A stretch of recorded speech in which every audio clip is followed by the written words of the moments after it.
자, 지난주까지 우리가 살펴보았던 지긋지긋한 이름, 기드온이 결국은 왕이 되었고요. 왕같이 되었고요. 그의 후손들도 다 왕처럼 되었습니다.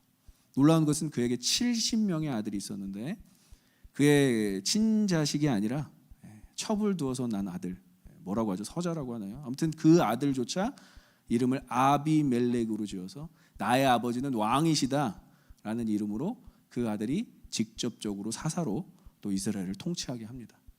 그러니까 기드온은 완전히 막판에 실패한 인생으로 그려지고 결국은 하나님께서 원하시는 방향으로 갔지 않았기 때문에 이스라엘에게 평화는 주어지지만 따라해볼까요? 예배 없는 평화, 순종 없는 평화. 여러분, 예배 없는 평화가 과연 진정한 평화일까요? 그리고 우리가 하나님께 적절하게 반응하는 그 순종 없는 평화가 진정한 평화일까요? 우리는 한번 마음 가운데 생각해 보아야 한다는 것이죠. 기드온 300명의 용사 그 전쟁을 통해서, 미디안 전쟁을 통해서 하나님께서 이스라엘 백성들에게 각인시켜 주시고 싶었던 건 여호와 니시, 하나님의 승리였고요. 그 다음에 찾아오는 여호와 샬롬이었다라는 거예요. 제가 지난주에도 강조했지만 우리의 삶은 영적 전쟁이에요. 그래서 우리가 열심히 우리 스스로가 싸우려고 하면 우리는 지치고 넘어지고 우리는 실패하고 또 질 수밖에 없습니다. 하나님께 그 전쟁을 의탁하고 하나님과 함께 싸워야만 우리가 여호와 니시를 경험할 수 있는 것입니다. 그리고 여호와 니시 후에 찾아오는 것은 반드시 우리의 억지로 추구한 평화가 아니라 여호와 샬롬이 임하게 되는 것입니다. 여러분들은 얼마나 여호와 샬롬을 누리며 살고 있습니까? 근데 중요한 것은 여호와 니시가 없으면 여호와 샬롬으로 연결될 수 없다는 거예요. 오늘도 이제 예배당 나가면 우리가 치열하잖아요. 삶의 그 어려움과 이런 것들을 어떻게 여러분 이겨 나가시겠습니까? 혼자 싸우시겠습니까? 아니면 하나님과 싸우시겠습니까? 하나님과 함께 동행함으로 모든 영적 전쟁 가운데 승리하셔서 여호와 니시, 여호와 샬롬을 선포하시는 저와 여러분들의 되시길 간절히 소망하고 축원합니다. 그러한 인생으로 우리를 하나님께서 인도하신다라는 거예요. 그래서 기드온 이후에 세워진 사사들이 엉망이에요. 엉망. 제가 뭐 물론 이름을 거론해드리겠죠. 기드온의 그 서자였던 처의 아들이었던 아비멜렉부터 시작해서 돌라, 야일 이런 사람들이 세워졌는데 이 사람들의 특징이 뭐냐? 아까 우리 찬양했잖아요. 황금 찬양, 하나님의 부르심. 사람이 세워지기에는 그러니까 하나님의 사람은 하나님이 부르셔야 돼요. 근데 이 아비멜렉과 돌라와 야일 같은 사람은 어떤 사람이냐? 하나님이 부르시지도 않았는데 스스로 자처해서 사사가 되기를 원했던 사람들이.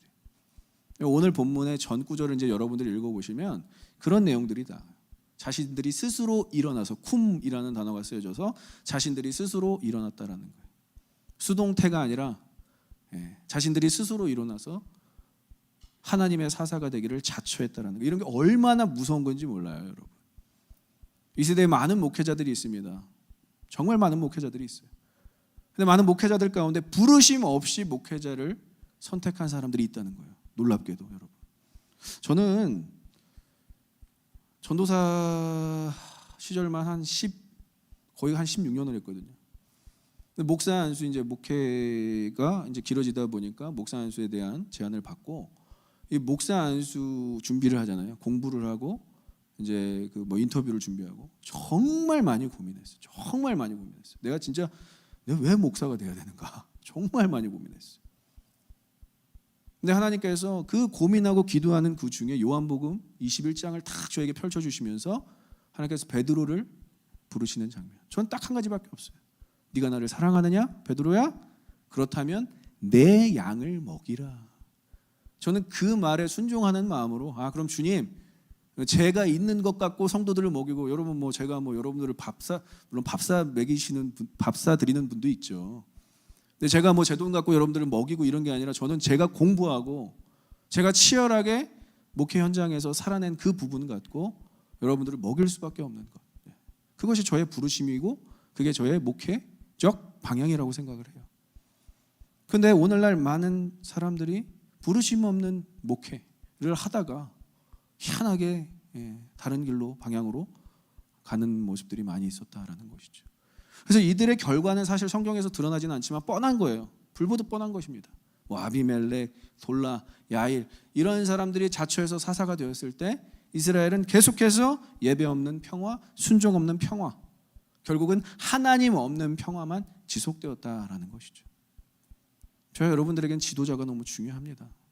저희 오버플로잉 교회에 뭐 여러분들도 중요하지만 제가 너무 중요해요. 여러분 저를 위해 기도할 때 우리 목사님 뭐 지금도 인물이 좋지만 더 인물 좋아지게 해주세요. 그렇게 기도하지 마시고요. 지금도 기록지가 좀 뭐 나쁘지 않습니다. 뭐 키 더 커지게 해주세요. 뭐 그렇게 뭐 건강 조금 뭐 안 좋지만은 그래도 여러분 지금은 너무 염려해 주실 만한 분은 아니고요. 정말 우리 목사님 하나님 말씀만 전하게 해주세요라고 기도해 주시길 간절히 소망합니다. 부탁해요 여러분. 예, 정말로 저는 이 강단에서 다른 얘기하고 싶지 않아요. 그래서 일부러 이 재미없는 강해 설교를 선택해서 저도 힘들고 여러분들도 힘들지만 정말 하나님께서 이 말씀으로 여러분들에게 찾아오실 거라고 저는 확신해요. 결국은 말씀이 없고 신학이 없는 곳에서 항상 문제가 발생하고 우리의 신앙이 계속 흔들릴 수밖에 없다는 것이죠. 풀은 마르고 꽃은 시드나 주의 말씀은 영원한 줄 믿습니다. 그래서 하나님의 말씀을 되어나는 우리 목회자들을 위해서 기도해야 할 것이죠.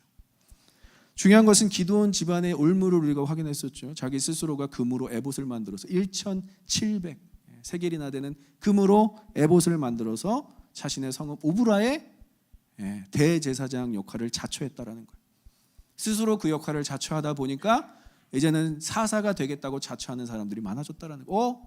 저거 괜찮아 보이네. 저거 에봇, 저 금으로 된 것도 입을 수 있고 세상도 나라도 통치할 수 있네. 라는 이런 잘못된 결과물 계속 기드온으로부터 파생되는 결과였다라는 것이죠.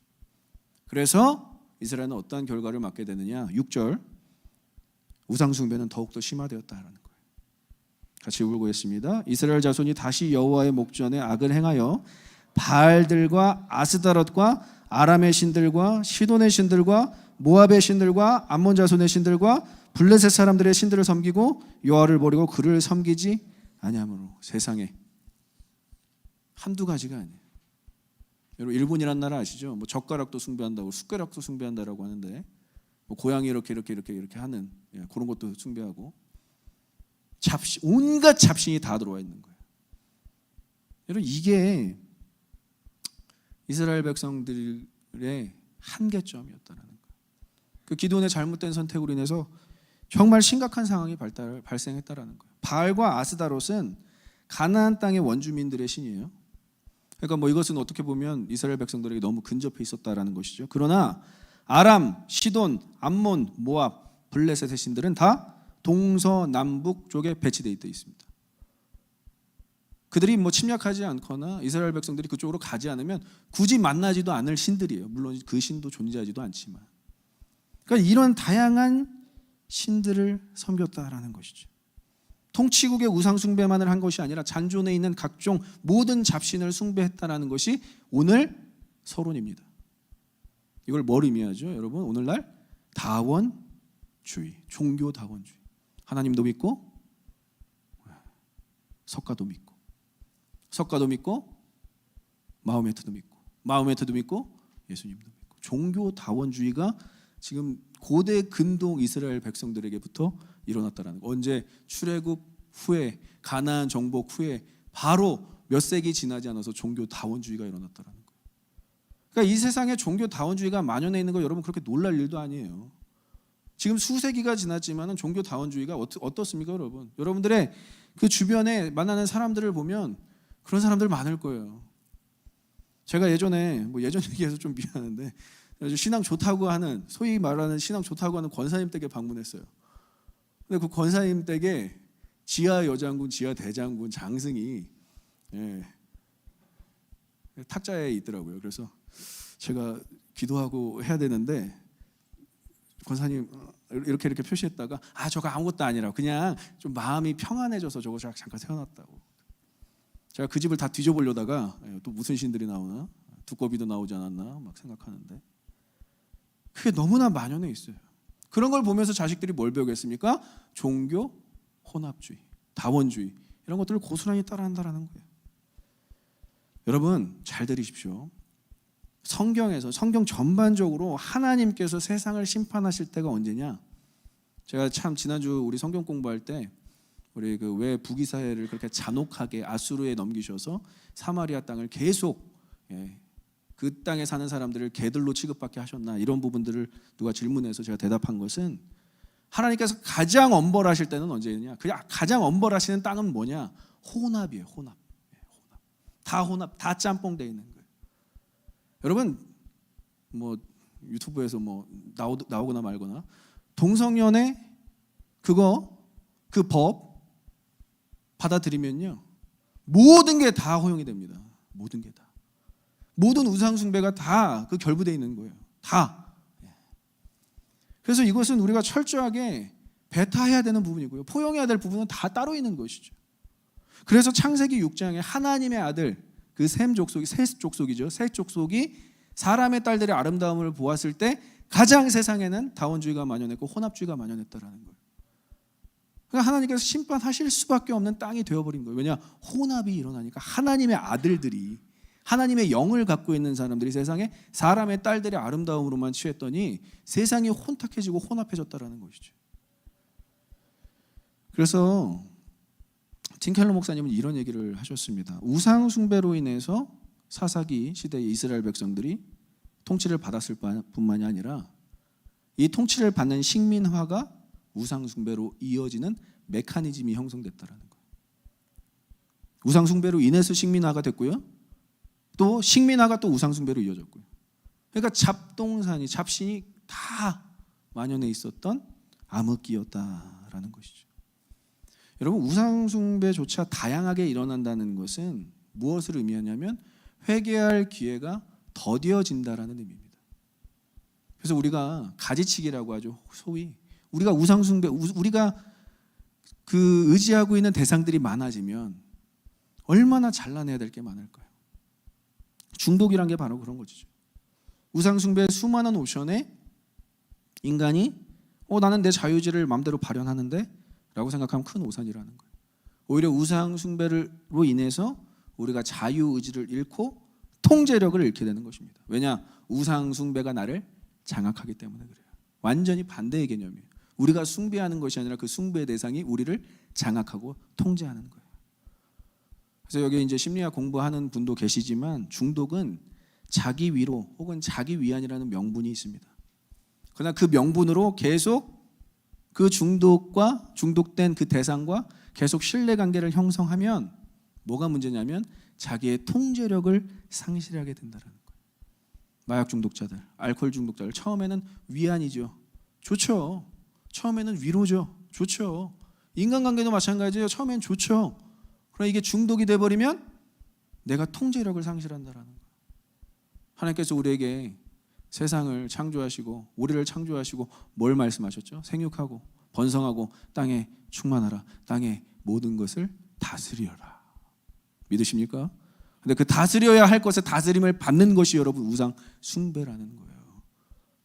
그 얼마나 끔찍한 일들이 벌어지고 있는 것입니까? 그러니까 이 사사기의 패턴은 죄송하지만 계속 우리의 어떤 그 죄성을 보여주고요. 우리의 다원주의가 만연한 우리의 세상을 자꾸 고발해요. 그러니까 우리는 때로는 이러한 메시지를 들으면서 좀 힘들지만 하나님께서 이러한 메시지를 통해서 우리를 인도하시는 방향이 있다라는 것이죠. 이스라엘의 백성의 다양한 우상 숭배로 인해서 6절 이제 그만 띄워주셔도 돼요. 우리 영화점에. 우상 숭배로 인해서 가장 최악의 결과는 종교 혼합주의로 인해서 하나님의 심판을 경험하게 하세요. 이것이 로마서 1장 24절에 나와 있습니다. 함께 읽겠습니다.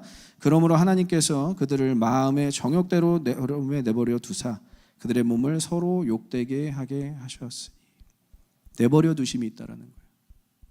하나님께서 직접 심판하지 않으셔서 내버려 둠이 인간에게는 엄청난 심판의 요소가 될 수 있다는 것이죠. 피조물을 섬긴 결과 다스려야 될 피조물에게 다스림을 당하게 되는 것. 여러분 이걸 꼭 기억하셨으면 좋겠어요.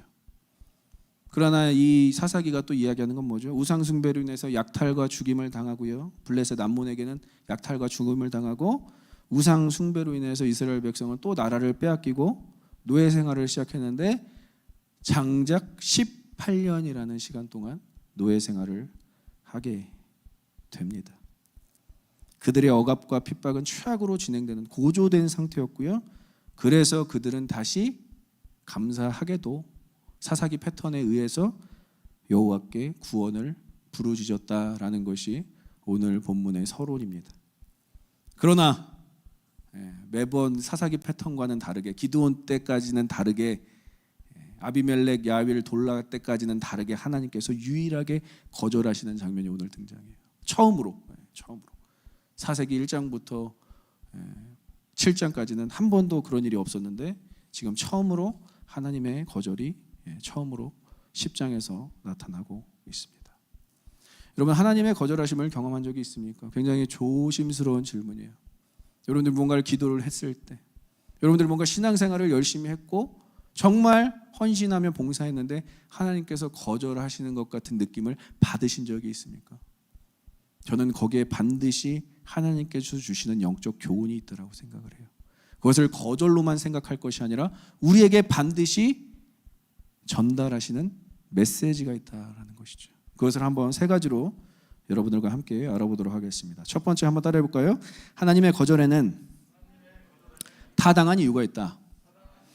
반복적인 사사기의 구조 속에서 백성들의 부르짖음에 항상 구원으로 응답하셨어요. 하나님은 한 번도 그들의 부르짖음을 그냥 지나치신 적이 없어요. 부르짖자마자 반응하셨던 분이 우리 하나님이세요. 그러나 이번에는 거절하시는데 그 이유를 11절부터 13절까지 되십니다. 다 읽지는 않아도 이런 거예요. 내가 너희를 구원하지 않았느냐? 내가 너희를 계속 구원하지 않았느냐? 내가 너희를 계속 구원하지 않았느냐? 수많은 이방 민족들과 압제와 탄압 속에서 구원하지 않았느냐? 질문을 하고 계세요. 여러분, 이게 구차한 변명입니까? 하나님께서 구구절절하신 거예요? 사실이잖아요. 사실. 하나님께서 우리에게 이렇게 이야기하실 때가 있어요. 하나님 왜 안 들어주세요?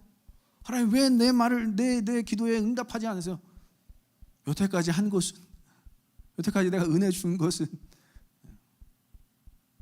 여태까지 다 채워준 것은, 그런 것들 이야기는 다 빼고 왜 이거 안 해주세요? 그 닥달할 때에 하나님께서는 지금까지 우리의 발이 부르트지 않고 우리의 옷이 헤어지지 않도록 지금까지 인도하신 에베네셀의 하나님이었음을 우리에게 나타내시고 우리에게 설명해 내시는 하나님이시라는 것이죠. 그래서 여러분, 제가 계속 강조하죠. 사사기 강의하면서 따라해볼까요? 신앙은 기억하는 것이다. 여러분, 나이 들면서 우리의 기억력은 감퇴될 수밖에 없어요. 그러나 제가 많은 어르신들을 만나는 채플린 사역을 할 때에 가장 많이 느꼈던 것은 신앙만큼은 그들이 99세가 됐든 100세가 됐든 100세가 넘었던 기억하고 계셨다는 것이죠. 영적 치매에 걸리지 않기를 소망합니다. 구원받자마자 하나님을 떠나는, 무언가 해주시자마자 하나님을 떠나는 그런 불신앙이 아니라 하나님이 해주신 것에 대해서 감사하면서 그와의 관계를 쌓는 거예요. 여러분, 제가 헌금에 대해서도 제가 여러분들에게 많은 이야기를 하진 않아요. 딱 한 가지예요. 하나님과의 관계입니다. 관계. 우리의 관계 유지가 그 헌금을 통해서, 예물을 통해서 이루어질 수 있다는 거예요. 그게 신앙이 건강해질 수 있는 지름길이라는 거예요. 그래서 이 불신앙에 대해서 하나님은 거침없이 폭로를 해요. 그 다음에 14절에 이렇게 말씀하십니다. 굉장히 냉정하게 한번 14절을 읽겠습니다. 시작. 가서 너희가 택한 신들에게 부르짖어 너희네 환난의 때에 그들이 너희를 구원하게 하라 하신지라. 카운터를 날리세요. 너희가 택한 신들에게 구원을 요청해라. 너희가 나를 택하지 않았잖냐? 너희가 다른 신들을 선택했잖냐? 신들도 신이 아니라 가나안 신, 아스드라도, 바알과 아스다라 정도가 아니라 수많은 신들, 여러분, 이런 잡신이 막 만연해 있는 이 곳에서 하나님의 응답과 하나님의 구원하심이 과연 임할 수 있을까요? 이게 다 제거돼야 되는 데는 시간이 걸리고 이것을 다 청산하고 영적인 정결함을 얻는 데까지는 시간이 걸린다는 것이죠. 그리고 이 14절의 표현은요, 사실 깊이 좀 성경학적으로 보면 부르짖는 그들이 하나님의 구원을 우상들의 구원과 동일하게 여겼다라는 거예요. 여러분 이거 잘 좀 들으셔야 됩니다. 그들이 부르짖는 어떤 이 행위와 방법이 하나님을 부르짖는 것과 우상들에게 부르짖는 것이 동일했다라는 거예요. 여러분 혹시 이런 신앙을 갖고 계신 분들이 있습니까? 하나님 하다가 안 되니까 부처님 하는 분 계세요. 부처님 하다가 안 되니까 알라 이렇게 하는 분 계세요 혹시? 그게 동일했다라는 거예요. 우상 숭배와 하나님을 섬기는 목적이 동일한 것에 대한 지적이에요. 너희들이 택한 신들에게 가서 구원해 달라. 결국 구원이 목적이니 너희들은? 결국 구원을 함을 받는 것이다니? 나는 그게 아니라는 거야. 나는 너희들의 아버지잖니. 난 너희들이 아버지 되게 주겠다고 아브라함을 만나서 아브라함을 찾아가서 아브라함아 내가 너의 아버지 되어줄게. 너의 아버지는 하란 땅에서 죽었지만 내가 너의 아버지 되어줄게. 그 아버지 굳이 아버지 되어주겠다고 자꾸 말씀하셔서 아버지 되셨는데 이제는 아버지 필요 없어요. 다른 신들이 더 좋아요. 그거 이야기하는데 하나님께서는 결국 그냥 고작 그거니? 다른 택한 신들에게 찾아가서 구원해달라고 해. 나는 그 정도의 부르짖음을 원하는 게 아니라는 것이죠. 따라해볼까요? 하나님은 우리와의 관계를 원하신다. 믿으십니까? 하나님은 그들의 우상 숭배와 다른 자신과의 관계를 원하세요. 계속 그 얘기하시는 거예요. 성경을 통해서. 아브라함, 이삭, 야곱 관계, 친밀한 관계. 아무것도 없던 그들이 사실 그들은 nothing이에요, 여러분. 야곱은 다리가 부러져서 환도뼈가 부러져서 다리 병신이 되어서야 하나님을 만나고요. 이삭도 뭐 아브라함과 비슷하게 리브가 팔면서 계속 정처 없이 살아가다가 하나님 경험하고요. 아브라함은 뭐 수도 없는 인생의 과정 가운데서 하나님을 아버지로 고백하지 않습니까? 그래서 우리가 하나님 믿는 이유는 달라야 된다는 거예요. 우상숭배와 동일한 패턴으로 여러분 자기 위로 자기 만족의 이유가 같다면 미안하지만 하나님은 여러분들의 부르짐도 거절하실 수 있다는 거예요. 야고보서 4장 3절이 너희가 구하여도 받지 못함은 너희가 정욕에 쓰려 하기 때문이라고 정확하게 지적을 하고 계세요. 이 말은 뭐냐? 하나님은 요술 램프의 진이가 아닙니다. 비나이다가 아니라는 거예요. 나는 너의 아버지야. 이것을 신명기 32장 6절에서 이 모세가 저와 같이 불타는 심정으로 이야기를 하고 있어요. 한번 같이 읽어보겠습니다. 시작. 어리석고 지혜 없는 백성아 여호와께 이같이 보답하느냐?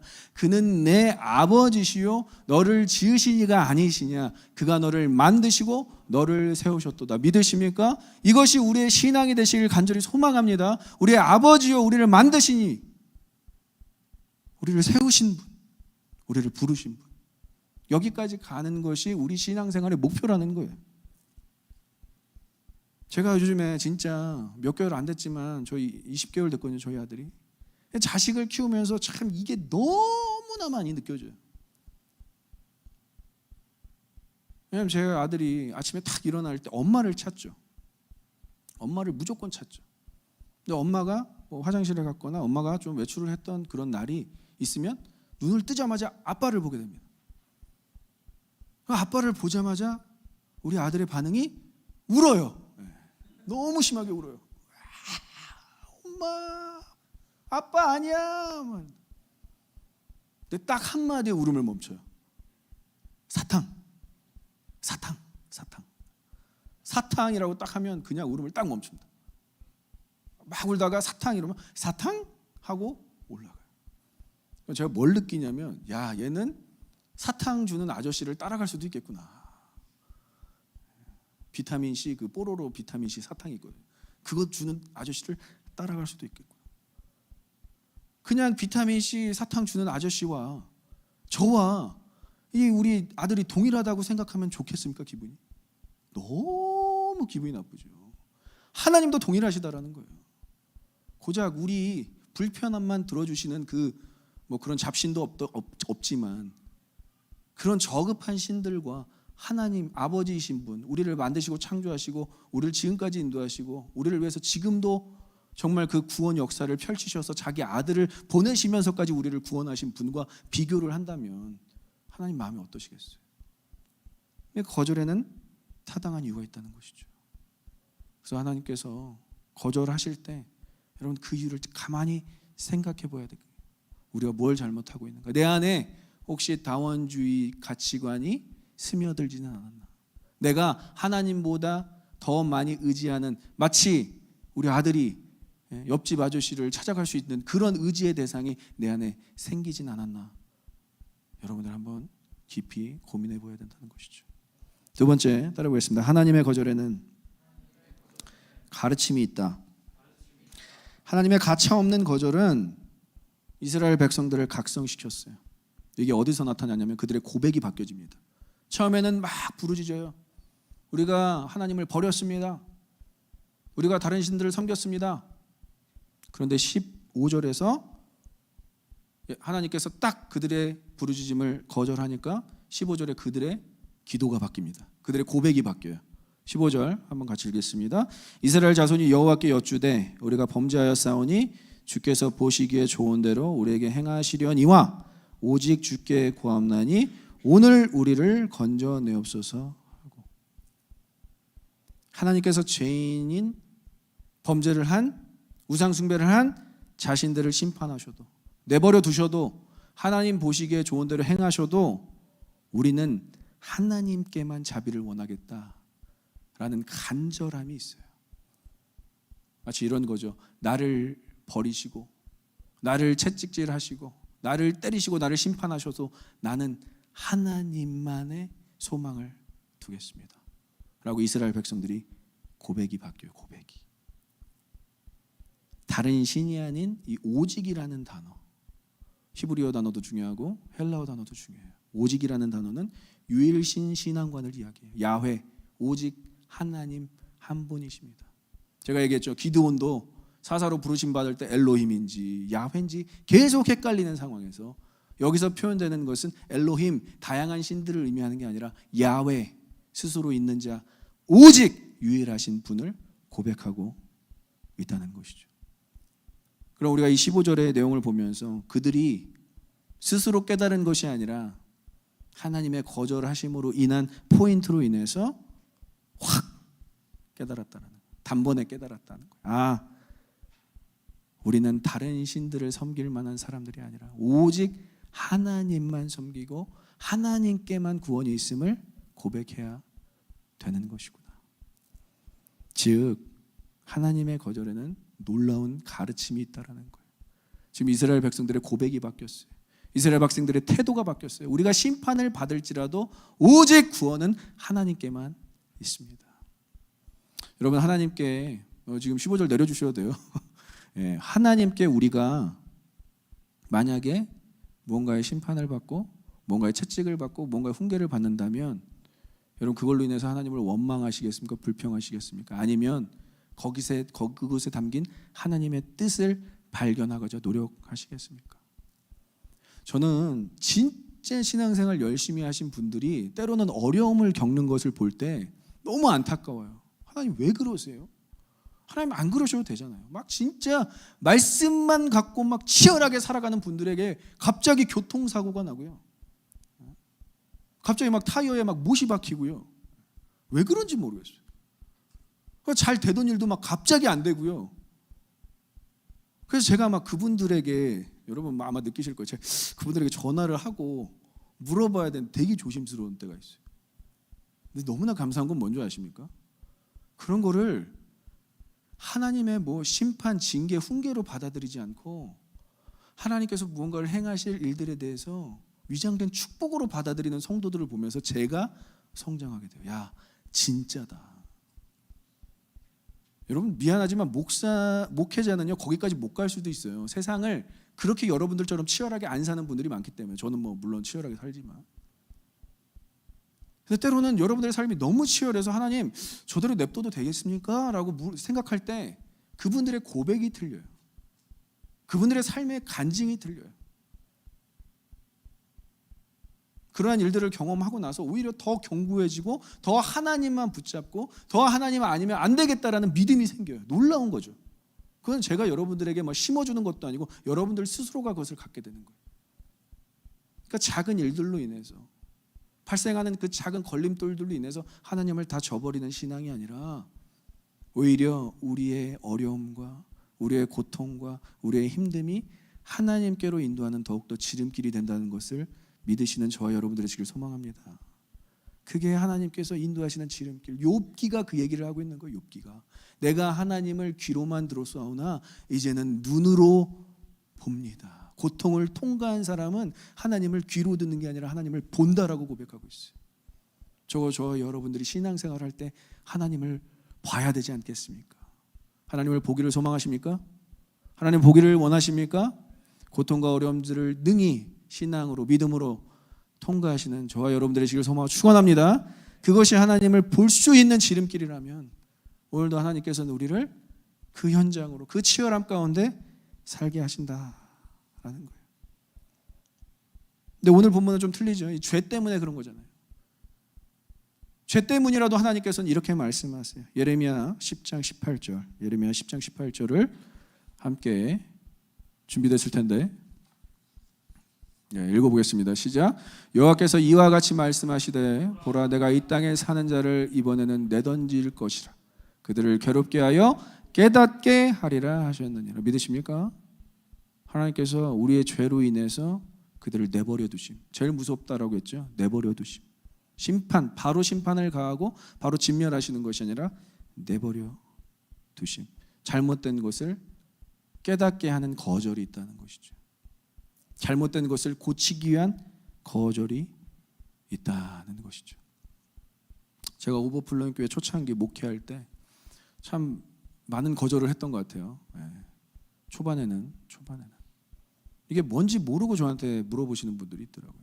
뭐 저한테 1:1 제자 양육을 받고 싶다고 해서 제가 자초지종을 물어봤어요. 왜 그러냐고. 그러니까 자기가 다양한 분들하고 1:1 제자 양육을 했는데 목사님하고도 한번 해보고 싶다는 거예요. 그래서 뭐 1:1 제자 양육이 뭐 코스입니까? 뭐. 그래서 제가 물어봤어요. 아니, 결혼하신 분이니까 남편이 허락했냐고. 그래서 아니요, 그냥 남편하고 저의 신앙은 뭐 관련이 없습니다. 돌아가십시오. 돌아가십시오. 거절했어요. 과감하게 거절했어요. 남편과 같이 오시든지 아니면 남편분하고 철저하게 상의를 하시든지 한 몸을 이뤘으면 한 몸으로 오시라고. 그 이후에는 저한테 그걸 안 물어보더라고요. 그러니까 이런 거절은요, 여러분 가르치기 위한 거절이에요. 그렇다고 제가 뭐 오시는 분들한테 제가 냉담하게 하는 게 아니라 그렇게 하나님께서 목회자가 거절할 때는 반드시 가르침의 의도가 있다라는 것이죠. 여러분들이 그것을 오해하지 않으셨으면 좋겠어요. 오늘 말씀은 분명히 이 14절로 인해서 10절의 고백과 15절의 고백은 엄청난 차이가 있다라는 거예요. 그것을 이렇게 별표 3개로 해서 엄청난 고백의 차이는 하나님의 거절에 의한 가르침 때문이었다라는 것을 명심하셨으면 좋겠어요. 마지막으로 세 번째 따라오겠습니다. 하나님의 거절은 하나님의 응답이다. 하나님의 거절에는 하나님의 응답이 있습니다. 여러분 제가 얘기했지만 범죄한 그들을 진정 심판 가운데 내버려 두실 거라면 진짜 엄벌에 처하실 거라면 지금 하나님께서 굳이 이들에게 이렇게 말씀하셨을까요? 지금 저는 이게 이스라엘 백성 중에서 참 부러워요. 이게 직통 계시가 허용되던 시기거든요. 지금은 직통 계시 좀 의심해 봐야 합니다, 여러분. 구약 시대 같은 직통 계시 여러분 바라고 신앙생활 하시면 안 돼요. 모든 것이 다 말씀에 하나님께서 계시해 놓으셨습니다. 믿으십니까? 그 말씀에 의거해서 신앙생활 하세요. 근데 이때 당시는 여러분 이스라엘 백성들이 다 함께 기도하는데 직통 계시가 들려요. 동일한 하나님의 음성이 들려요. 너무나 놀라운 거죠. 저는 너무 부러워요. 근데 부르짖음에 무반응하셨거나 무응답하셨으면 저는 이게 진짜 무서운 거라고 생각해요. 만약에 정말 죽을 것 같아서 부르짖었는데 거절도 안 들리고 뭘 하시겠다는 것도 안 들리고 아무런 숨소리조차 안 들리면 그게 진짜 무서워요. 여러분 부모와 자식 관계에서 가장 무서운 게 무엇입니까? 무관심. 자녀가 부모에게 무관심하고 부모가 자녀에게 무관심, 그게 제일 무서운 거죠. 우리의 인간관계도 마찬가지예요. 여러분 제일 무서운 게 뭐예요? 복수는 차라리 애증이라도 있어요, 진짜로. 근데 무관심, 너를 나는 내 인생에서 지웠어 라는 무관심이라. 근데 지금 하나님께서 그렇게 일관하시나요? 너무나 참 가슴 아픈 것은 지금 존재하지 않는 신들이거든요. 지금 이 신들이 존재하지 않는 신들, 바할, 아스다롯 이런 신들과 자신을 대조하면서까지 나는 그들과 다르다라고 막 구구절절하게 설명해내시면서까지 하나님의 자신의 마음을 표현하는 것은, 이것은 하나님의 거절이 아니라 하나님의 응답이라는 것이죠. 응답이 포함되어 있는 거절이라는 거예요. 거절하시는 것도 우리에게 응답이 될 수 있다는 것을 여러분 오늘 본문을 통해서 깨닫기를 바라요. 그러니까 이 거절을 통해서 단순히 고백만 바뀌었을 뿐만이 아니라 지금 16절 A에 보니까 이들의 행위가 바뀌었어요. 16절 A 보겠습니다. 자기 가운데서 이방신들을 제하여 버리고 여호와를 섬기며. 지금 이 결과가 도출됐다는 거. 뭐로 인해서? 하나님의 거절로 인해서, 하나님의 응답으로 인해서. 나는 너희들을 구원하지 않겠다, 택한 신들에게 찾아가서 구원을 요청해라 라는 그 한마디로 인해서 이스라엘 백성들이 지금 뭘 했죠? 우상을 제거했어요. 하나의 우상을 제거했나요? 아니요, 수만 가지의 우상을 제거한 표현이에요. 우상들을 제거했다. 우리에게 거절하심으로 우리에게 회개하게 하시고 우리에게 진정한 고백을 받아내실 뿐만이 아니라 회개에 합당한 열매까지도 맺게 하시는 하나님, 그 하나님의 방법이 거절을 통한 응답이었다라는 것을 오늘 우리에게 알려주고 있습니다. 그래서 그들의 우상 제거가 일어남과 동시에 이제 진짜 하나님께서 부르짖는 이스라엘 백성들에게 갖고 계셨던 마음이 16절 B에 소개되어지고 있어요. 한번 16절 B 함께 읽겠습니다. 시작. 여호와께서 이스라엘의 곤고로 말미암아 마음에 근심하시니라. 믿으십니까? 우리 16절 B를 계속 보면 여호와께서 이스라엘의 부르짖음으로 말미암합니까? 여호와께서 이스라엘의 그 바뀐 고백으로 말미암합니까? 여호와께서 이스라엘의 바뀐 행동으로 말미암합니까? 아니요. 하나님께서는 이들이 부르짖기도 전에 그들의 곤고, 힘든 삶, 어렵고 치열한 삶, 노예로 박해받고 억압받는 삶을 마음에 두시고 근심하셨다. 다시 찾아왔으면 좋겠다. 다시 나에게 왔으면 좋겠다.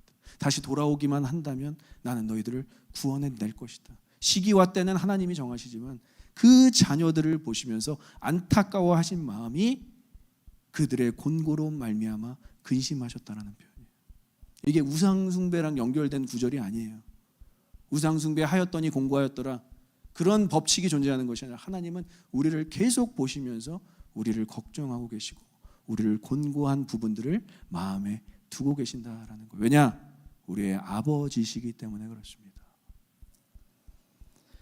사사기의 반복적인 패턴에도 하나님은 계속 응답하시고 고민하시고 근심하시고 구원해 내십니다. 이 패턴을 보면서 우리는 누구에게 은혜를 받아야 되느냐? 하나님이 아버지 되심에 감사하고 은혜를 받으시길 소망합니다. 하나님께서 우리 아버지 되시기 때문에 여러분들의 곤고와 근심과 어려움을, 힘듦을 그냥 방관하는 분이 아니라는 거예요. 오늘도 마음에 두시고 어떻게 언제 가장 적절한 시기에 내가 저들을 구원해낼까? 저들에게 복을 내려줄까? 저들이 원하는 것을 들어줄까? 오늘도 걱정, 근심으로 우리를 바라보시는 분이 우리 하나님이시라는 것이죠. 그래서 제가 참 이 말씀을 묵상하면서 생각해 봤어요. 우리 마태복음 7장 11절 함께 읽겠습니다.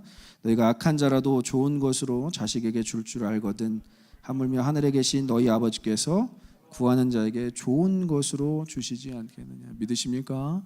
하나님께서 우리에게 좋은 것을 주시기 위해서 기다리시는 분이세요.